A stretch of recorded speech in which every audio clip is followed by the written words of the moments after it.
What is up, YouTube, and welcome back to another video on the channel. This one's going to be a little bit different. We are going to be doing a tier list, and I'm sure this is going to get a little bit controversial, as my opinion may not be shared by the rest of you. Some of these will be unanimous S tiers across the board. Some of these will disappoint you. Some of these will enrage you, but that's kind of part of the fun of a tier list. So we're going to go ahead and get into it. We're going to go from generation to generation, looking at the final evolutions of the starter Pokemon. So let's go ahead and get into it. Go ahead and pop off town in the comments if you don't like something that I choose, or you like something that I choose. If this video gets 10 likes, we'll do another tier list, maybe a legendary tier list or a mega tier list, something like that. We're going to go ahead and start here with Charizard. Now, Charizard, honestly, guys, do we really have to talk about it? Easy S tier. Yes, overrated in the TCG. Yes, way too printed. But Ash's Charizard had a lot of personality. Charizard has some of the coolest mega forms. You can't deny that shiny, and Charizard just makes easy S tier. Next up, we've got Blastoise. So Blastoise, for me, is not quite S tier. It looks cool. I like the big kind of turtle in the shell and stuff like that. It's cool. Given it's the first water type starter, and it's actually a pretty good one, we're going to go ahead and go here with A tier. This was one you might not agree with, but Venusaur for me literally simply shoots up to S tier. I used it in a lot of the early games. I love Venusaur. I love the shiny. It's just really fun. Big O plant, massive seeds on its back, and when it megas, it's just really strong. Next off, we get to Gen 2, and this generation feels a little bit weak, honestly. Like Typhlosion, I would probably give it A tier just because Cyndaquil and Quilava were so sick, but literally Typhlosion is a little lacking, given that it's literally just a bigger version of those two. In fact, you know what? We're going to go ahead and crush some dreams and put it in B tier. Next up, for Alligator, honestly, really uninspired. D tier. Easy peasy. Meganium, the Payleaf from the anime is super cute. Chikorita wasn't too bad. I'm gonna go ahead and put it in B tier. Let's just, you know what? We're gonna be hard. We're gonna break some hearts here. We're gonna piss some people off, but you know that's part of the fun. Let me know down below what you think. Next up, we've got Blaziken.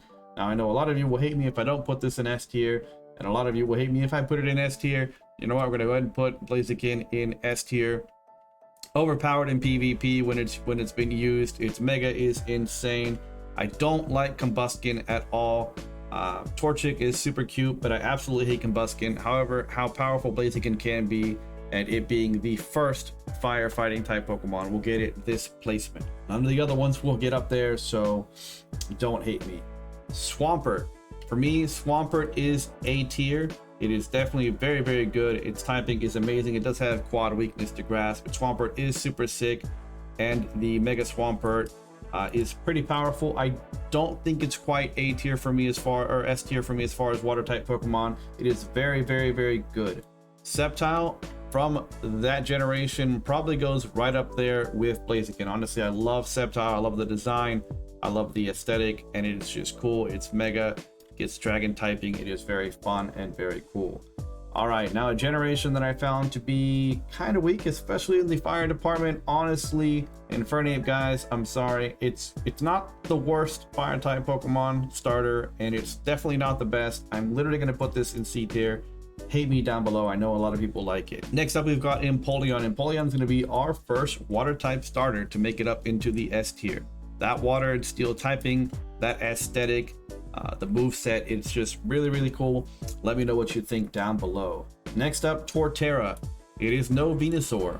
It is cool. I do like the ground and grass typing. I think it's kind of cool. The dual typings in this generation were pretty neat.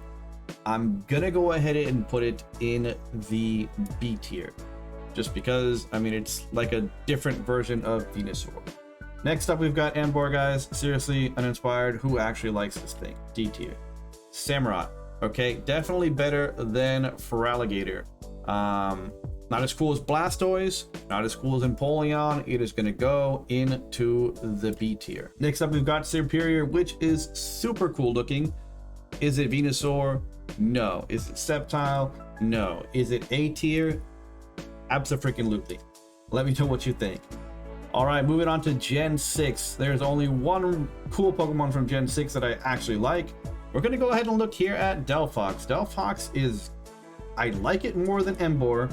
I don't like it more than any of the other fire starters. It is literally going to go into C tier. I know a lot of you guys would like me to put this in an F tier. Like, you guys would like me to create that because of that stuff in the ear. It is awful. Terrible evolution. Finnegan, super cute in the anime. Super cool looking Pokemon. Breaks in, awesome. Delphox, a complete fail. Next up, we've got Greninja. And guys, I mean, Ash Greninja, Protein, all of the stuff that makes Greninja good and awesome. S tier, easy peasy.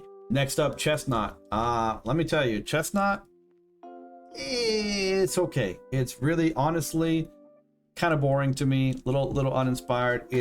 I like it more than Rillaboom. It's gonna go in C tier. Moving on to Gen 7. I did not play much of this gen, and here we go. Incineroar. I know some of you guys would put this straight up in S, and honestly, it's just not S tier for me. I'm gonna put it before Infernape, and I'm gonna do that for you guys just because I know I'm gonna get hate if I don't put it up, and if I put it in D tier, you guys are just gonna like try to cancel me. But honestly, I hate this Pokemon in Smash. The aesthetic is kind of so-so. You know what? It's just gonna go B tier. There. I hope that appeases some of you guys. Primarina. Primarina is cool. I like the design. I like the typing. Kind of cute. Got that kind of siren look. The snout is a little bit weird, but we're going to go ahead and I think A tier for Primarina. Decidueye. Decidueye is super cool. I like the aesthetic. The ghost grass type, the kind of archer, definitely a cool aesthetic, something we don't really ever see or have not seen something like this. It's definitely one of the more unique grass type Pokemon. It is going to go in A tier. All right, now we're getting into some of the recent games here. We have got Cinderace. Guys, I picked Scorbunny as my starter in Sword and Shield. It's the only one that I really kind of like the aesthetic to. I'm a bit of a soccer fan. I love Pyro Ball. Easy S tier for me. Next up, Inteleon. I have not really used it much. I don't think it's terrible design. I mean, I like it more than Quackable, which we'll cover later. So we're going to put Inteleon in A tier. We're kind of blowing through some of these and spending a little bit more time on some of these other ones. Rillaboom, honestly, Rillaboom is kind of just so-so. It's just a big gorilla, grass gorilla. It's just not that inspiring. We've had a lot of gorilla and monkey type Pokemon, and it's just kind of so-so. Next up, we've got Skeledirge. As far as a fire type Pokemon, Skeledirge is really cool. It does have that ghost typing. Honestly, I think Skeledirge is gotta go in B tier. Quackable is up next, and it is definitely not my favorite water starter. The water fighting typing is kind of cool, but I don't really know where to put this guy. So let's see. I mean, it's definitely not S. Like, it doesn't go up there with Greninja. I mean, I guess it could go up there with Primarina. Honestly, I'm going to put it here next to Samurott, because I think that's just a good spot to put it. It's okay. Meowscarada is super awesome. I do like Meowscarada. I'm not a huge fan of the mask. The design is a little so-so. Is it superior? No. Is it Decidueye? No. But we're going to put Meowscarada in B tier. So guys, let me know what you thought down below. I kind of blew through some of these as they're a little bit more recent. We've kind of seen them quite a bit lately, and obviously they're from the newer games. And of course, I'm a bit of a nostalgic person, so I do like the older generations. I did play Gen 1, 2, 3. I did not play much of Gen 4. I absolutely didn't play Gen 5. And I did play from Gen 6 onwards. So let me know, did I make the right choice? Does something need to be going up to S tier? Something need to be moved from S tier? Let me know down below. If you guys like this kind of content, do consider leaving a like, subscribing for more content such as additional tier list, Pokemon Scarlet and Violet tips, tricks, raid builds, some VGC content. Consider becoming a Patreon if you want to support me on a more personal level, and joining our community Discord where we talk about all things Pokemon. With all that being said, guys, thanks for coming by, and I'll see you in the next video or the next live.